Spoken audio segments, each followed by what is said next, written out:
बिहार और मैं हूं आपके साथ राजेश कुमार। कटिहार से दिल दहला देने वाली तस्वीर सामने आई है। प्रेमी युगल के पकड़े जाने पर पंचायत ने ऐसा फैसला सुनाया कि किसी की भी रूह कांप उठे।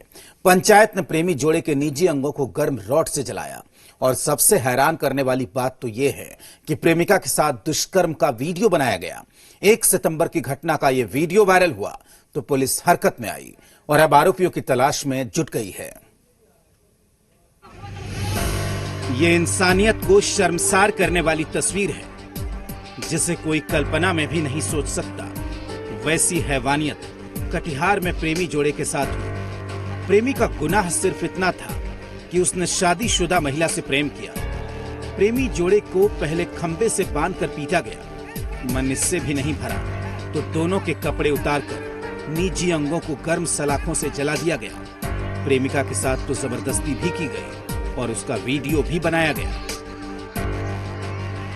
इसके बाद उसका देवर आया, इसके बाद पूरा गांव का आदमी को लेकर आया, दोनों को घींच के बाहर निकाला। इसके बाद मारपीट करने लगा, दोनों को हाथ में रस्सी बांधा। इसको तो लेके चल गया मंदिर तरफ, बजरंग मंदिर है उधर। वहाँ जाके हम 10 ग्रामीण लेकर गए, छोड़ने नहीं लगा तो 50,000 टका देकर यदि जो हम कुछ 23 में पटवारी का साधन लेने के लिए वो हमको तीर दिखाने लगा। डर की मारे हमने 50,000 टका देकर हम भतीजवा कर लेकर घर गए। हैवानियत की इस तस्वीर को देखकर किसी की भी रूह कांप जाए। और इस हैवानियत की इजाजत जानते हैं किसने दी? पंचायत ने। जी हां, पंचायत ने। और हैवानियत के बाद पंचायत ने पीड़ित परिवार से 50,000 का जुर्माना भी वसूला। 1 सितंबर की वारदात का वीडियो वायरल हुआ है तो पुलिस अब हरकत में आई है। हम लोग वीडियो को कलेक्ट भी करवा रहे हैं और लोगों की पहचान लोग करेंगे। स्थानीय लोग अगर इसमें शामिल हैं या जो भी लोग शामिल हैं उनकी पहचान होगी और कार्रवाई भी होगी। अभी तक ऐसी हैवानियत को हम तालिबानी फैसला कहते रहे हैं, लेकिन इस पंचायत ने तो तालिबानी फैसले को अपने आगे कम कर दिया है कि आज अपराधियों को कोई राजनीतिक संरक्षण नहीं दे रहा है। अपराध हो रहे हैं, होते हैं, लेकिन उन अपराधों में ये बात तय है कि अपराधी पकड़े जाते हैं, पकड़े गए हैं और पकड़े जाएंगे और उनके साथ जो उचित कानूनी कार्रवाई होनी चाहिए वो होगी। देखिए, सत्ता के संरक्षण में जो इस तरह की घटना हो रही है बिहार में, ये सबको पता है। कानून का राज का दावा करने वाले लोग अब ये जवाब दें कि आज पुलिस जो जनता का रक्षक है उसको जनता पीट रही है।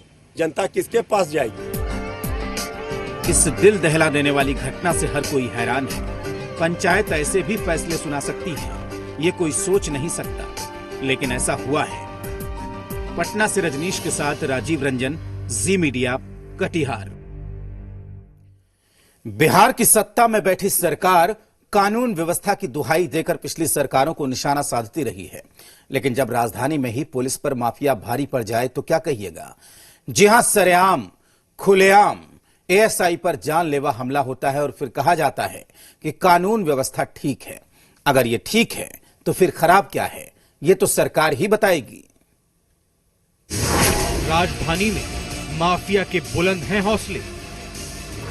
मीठापुर में एएसआई को घेर कर पीटा जाता है और फिर कहा जाता है सब ठीक है। इस तस्वीर को देखिए, शराब माफिया एएसआई को घेर कर पीट रहे हैं। पटना जंक्शन के आउटर पर मीठापुर के पास की यह घटना है। पुलिस पर जानलेवा हमला किया जाता है।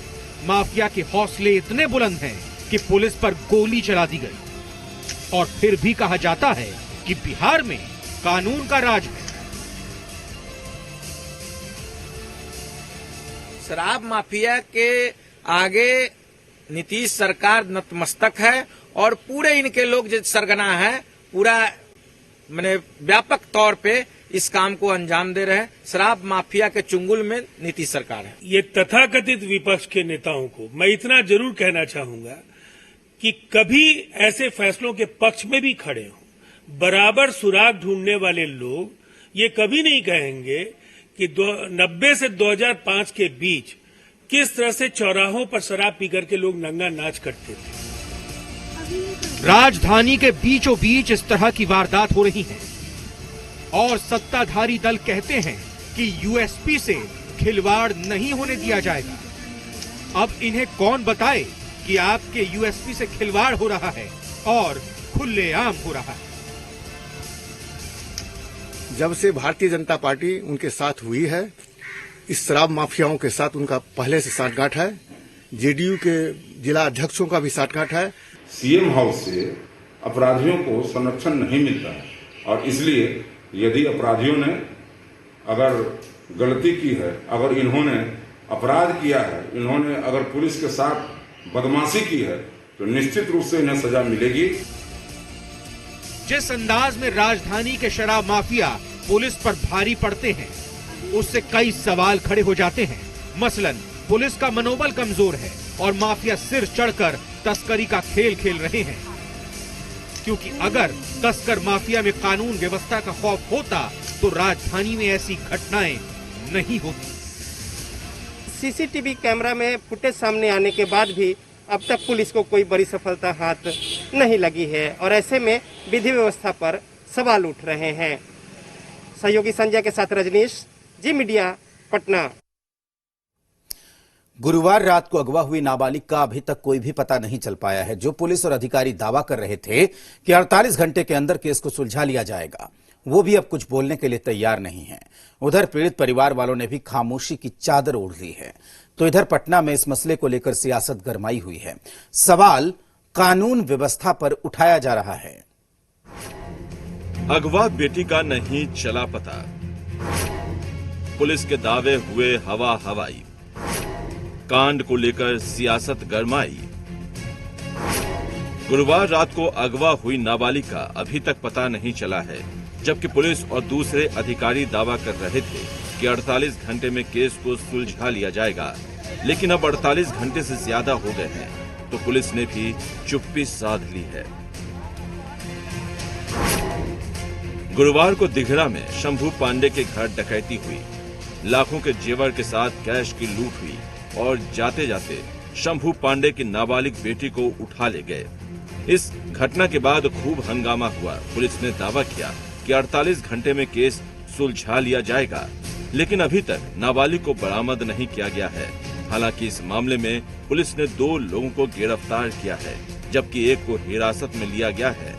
नाबालिग की तलाश के लिए पुलिस ने 3 टीमों का गठन किया है, जिसमें एक टीम दूसरे राज्य में छापेमारी के लिए निकली हुई है। और ये कानून का राज बता रहे हैं और कानून अपना काम करेगा। ये कैसेट बजाने से जनता संतुष्ट नहीं होगी। अपराधियों के चंगुल में पूरी तरह से बिहार है। अपराधियों का खौफ किस कदर है, मुजफ्फरपुर और कटिहार की घटना बता रही है और पटना का घटना बता रहा है कि जिस प्रकार से इस सरकार में कानून का राज चला है वैसे ही चलेगा और अपराधियों ने अगर ये कुकर्म किया है तो उन्हें निश्चित रूप से कड़ी सजा मिलेगी। पटना में अगवा नाबालिग को लेकर सियासत गरमाई हुई है। सवाल सत्ता पक्ष से पूछा जा रहा है कि सूबे में कानून व्यवस्था कहां है। फिलहाल पुलिस मामले की जांच में जुटी है। जांच को लेकर मीडिया को कुछ भी नहीं बताया जा रहा है।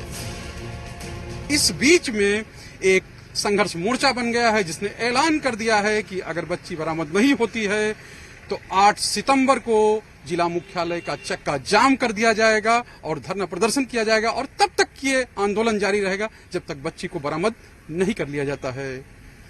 मुजफ्फरपुर से अरुण के साथ शैलेंद्र, जी मीडिया, पटना। बिहार चुनाव को लेकर आरजेडी ने बेरोजगारी के मुद्दे को उठाया है। ये वो मुद्दा है जिसे लेकर सबसे ज्यादा युवाओं के मन में सवाल रहते हैं और इन्हीं युवाओं को साधने के लिए आरजेडी ने ऐसा दांव फेंका है, साथ ही जेडीयू और बीजेपी की दुखती हुई रग पर हाथ रख दिया है।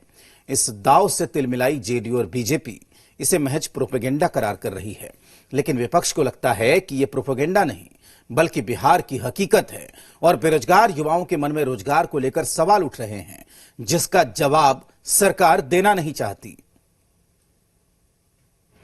मेगा ड्राइव में हमारी सरकार आएगी तो मेगा ड्राइव में इसको हम चालू करेंगे। लगभग लाखों रिक्त पद बिहार सरकार ने खाली। आरजेडी के दांव से तिल मिला गई जेडीयू बीजेपी। बेरोजगारी का मुद्दा एनडीए को लगता है प्रोपेगेंडा। क्या बेरोजगारी को मुद्दा नहीं मानता है एनडीए? शनिवार को तेजस्वी ने बेरोजगारी का मुद्दा क्या उठाया, मानो जेडीयू और बीजेपी की दुखती रग पर हाथ रख दिया हो। तेजस्वी ने बेरोजगारी के आंकड़ों के सहारे हमला बोला, तो वहीं जेडीयू इसे हकीकत की जगह प्रोपेगेंडा बता रही है। जिनके शासन में फिरौती के लिए अपहरण का उद्योग पूरी दुनिया में जाना जाता था और उस उद्योग के सिवाय बिहार में कुछ नहीं था, वो लोग अगर ऐसे सवाल खड़े करेंगे तो जरूर जनता को इतिहास के गड़े मुर्दों को उखाड़ने का अधिकार है। सबसे बड़ा सवाल है डबल इंजन की सरकार से कि क्यों बेरोजगारी बढ़ी है, क्यों महंगाई बढ़ी है। असली मुद्दा ये है रोटी कपड़ा और मकान, लेकिन ये असली मुद्दे से जनता का भटकाएंगे ध्यान। ये बिहार की जनता को पता है, लेकिन इस बार नहीं चलेगी इसकी कोई मनमानी डबल इंजन की सरकार की। किस अंदाज में जेडीयू की तरफ से बेरोजगारी के मुद्दे पर बयान आया है, उससे तो यही लगता है कि वो नहीं चाहती कि चुनाव में कोई मुद्दा बने, और कमोबेश यही चाहत बीजेपी की भी लगती है, क्योंकि वो भी आरजेडी के बेरोजगारी के मुद्दे को प्रोपेगेंडा बता रही है। रोजगार के लिए विभिन्न जिलों में एक क्लस्टर बनाए जा रहे हैं उद्योगों को खड़ा करने के लिए। इसके साथ ही विभिन्न स्तरों पर उद्योगों को लगाने के लिए योजनाएं हैं। मनरेगा सहित तमाम योजनाएं और स्किल डेवलपमेंट के काम हो रहे हैं। तो इनको समझ में नहीं आता है, तकनीकी बुनियाद पर आरजेडी तथ्यों से परे जाकर प्रोपेगेंडा करके राजनीति करना चाहती है। बेरोजगारों की संख्या 46.6% दर से बढ़ रही है, जो पूरे राष्ट्रीय औसत से कहीं अधिक है। हजारों रिक्तियां, लाखों रिक्तियां सरकारी विभागों में पड़ी हुई हैं, लेकिन सरकार का ध्यान नहीं है उस ओर कि कैसे इन रिक्तियों को भरा जाए। सरकार सिर्फ अपना कैसे सरकार बचाया जाए, इसी के प्रयास में है। दरअसल आरजेडी ने युवाओं की तादाद को देखते हुए बेरोजगारी का मुद्दा उठाया है। बड़ी संख्या में बेरोजगारी है, इसे कोई इनकार नहीं कर सकता।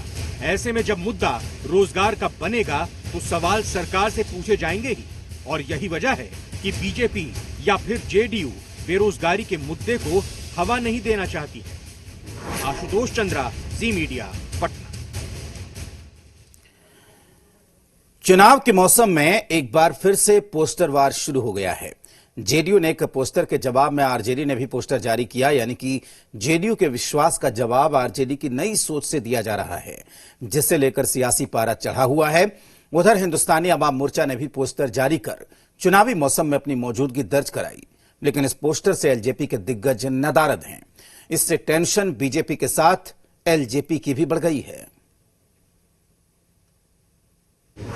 विश्वास को नई सोच से जवाब, चुनाव में शुरू हो गया पोस्टर वार। हिंदुस्तानी अवाम मोर्चा के पोस्टर से एनडीए में टेंशन। चुनावी दंगल में अब पोस्टर से लड़ाई शुरू हो गई है। पटना के वीरचंद पटेल पथ में इस लड़ाई को देखा जा सकता है। जेडीयू ने नीतीश सरकार पर विश्वास जताया है, तो आरजेडी ने नई सोच के साथ युवा सरकार बनाने की कसम खाई है। नीतीश में विश्वास, बिहार में विकास, जेडीयू के इस नारे को जवाब दिया है आरजेडी ने। और आरजेडी की तरफ से जो पोस्टर लगाया गया है वो तेजस्वी यादव का पोस्टर है, नया पोस्टर है। और नई सोच, नया बिहार, युवा सरकार अब की बार। राष्ट्रीय जनता दल इस संकल्प के साथ चुनाव में जा रही है। पूरे बदले बिहार जो तेजस्वी यादव जी का है, उसका परिदृश्य देखिए क्या है, पूरे पोस्टर में दिख रहा है। इसलिए तेजस्वी यादव जी ने कहा सब मिलजुल करके, बहुत हो गई राजनीति, अब बिहार को बदहाली से निकालना है, बिहार को विकास के रास्ते पर ले जाना है। इसमें जो साथ आएगा सबका अभिनंदन है, सबका स्वागत है। आरजेडी के पोस्टर को लेकर एनडीए ने मोर्चा खोल दिया है और कह दिया है कि जो ख्वाब तेजस्वी देख रहे हैं वो बस ख्वाब ही रहेगा।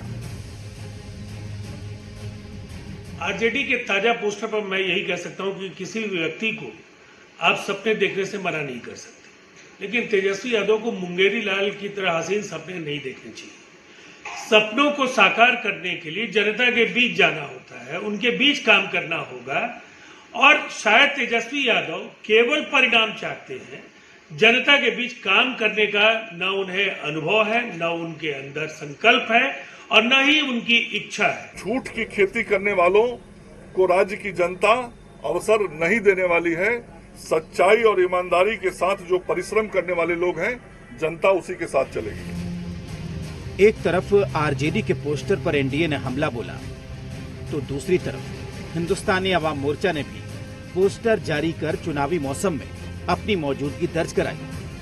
लेकिन मांझी की तरफ से लगे पोस्टर में एलजेपी के नेताओं को जगह नहीं मिली है और इससे टेंशन बीजेपी और एलजेपी की बढ़ गई है। ऐसे पोस्टर आने से अब आने वाले दिनों में चुनाव को लेकर अलग संकेत मिल रहे हैं। कैमरामैन जितेंद्र झा के साथ रुपेश श्रीवास्तव, जी मीडिया, पटना। वक्त छोटे से ब्रेक का है, जल्द लौटते हैं।